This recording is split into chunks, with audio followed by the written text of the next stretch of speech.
how your outline and your PowerPoint work together to create an OP.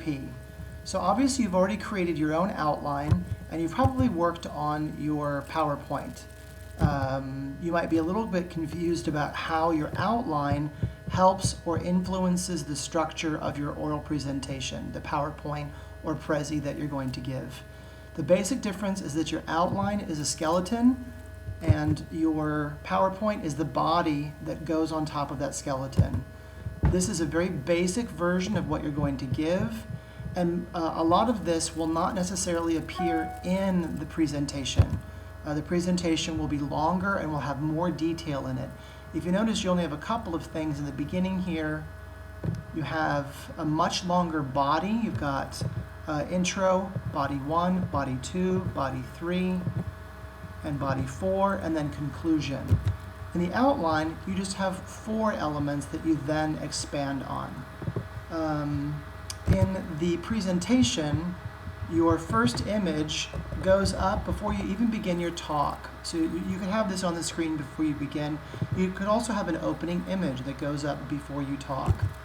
These are listed in the outline here, and this information is to help you structure your talk. It doesn't mean that this information is in the talk necessarily. So it mentions the opening image, which is here. And it also mentions notes that you can see. Notes that only you can see under the opening image. What that's referring to is information that's down here on the slide that you can choose to see during the presentation that nobody else will. So just notes for you. Hi everybody, and welcome to my talk. I'm happy to be able to share some time with you. At the end of my talk, there will be time for questions. So you're setting up the talk so that you're not going to be taking a lot of questions. Then you would go into the talk itself, and this is what your audience would see. Just a reminder to use an image and just a little bit of text. This is a rule called the rule of 5. A maximum of 5 lines and maximum of 5 words. So obviously this is not going to appear in the talk. It's for you to use as few words as possible because this outline is about giving a good talk. It's not about including this information on the slides itself.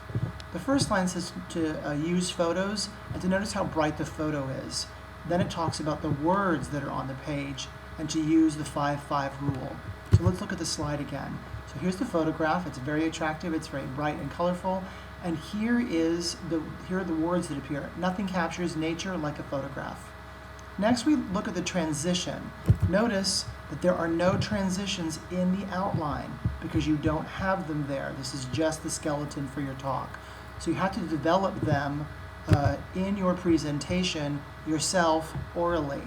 So you would say, next I'm going to talk about the development of photography. And you go to that slide, you would say something like, the pioneers of photography were in unmapped territory when they first started. And the image is from the Old West in the US, which is what pioneers saw. So it's a play on the word pioneers. Next, you would say, what was the development of photography? People went from one end to the other to develop photography. So you have penguins, which are Antarctica, Australia, and Greece. We continue. The development of photography created film, so you could introduce that idea by saying, who on earth hasn't seen a movie? And then you show a picture of a movie theater. So this is in the body of your talk, which is the entire middle of the presentation, but it's only number 3 on the outline. We continue from there and make another transition. Whoops. And say, photography, where will it go now? And we have a picture of the kinds of things we see now, which are people really connected using texting, phones, etc. And the photograph here also shows a new product called Google Glass, where this is the person's view of what they're seeing. Your audience won't make that connection necessarily unless you make it for them. And that's the most powerful thing about a talk, is that you can put up images that don't answer the question. You are the authority. You're the person that gives them that information. Last, you don't necessarily have to close with the slide that you show. You can do a closing slide like you did an opening slide. So you have a conclusion, make sure you have one, and make sure that you don't just summarize. You want to give the audience something that they're going to remember.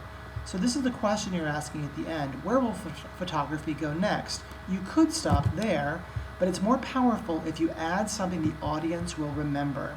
So I added an image because it's a talk about photography, and this is the closing image. You'll notice that it doesn't look quite real, and that's because it's digital. It wasn't created using photography. It was created on a computer. So maybe that's the cap, is that the future of photography is digital enhancement. If you wanted to give it a quote, you could also include something like this quote. They might love the dinner, but it's the taste of dessert that stays with your guests after they leave. And that's a quote by Julia Child, who is a master chef. So you could leave them with an image or a quote, but chances are it's the last thing that your audience is going to hear or see before the talk is over, and it's the thing that they're going to remember. And that concludes the talk. I will leave the documents and the links in the folder, and good luck on your OPs.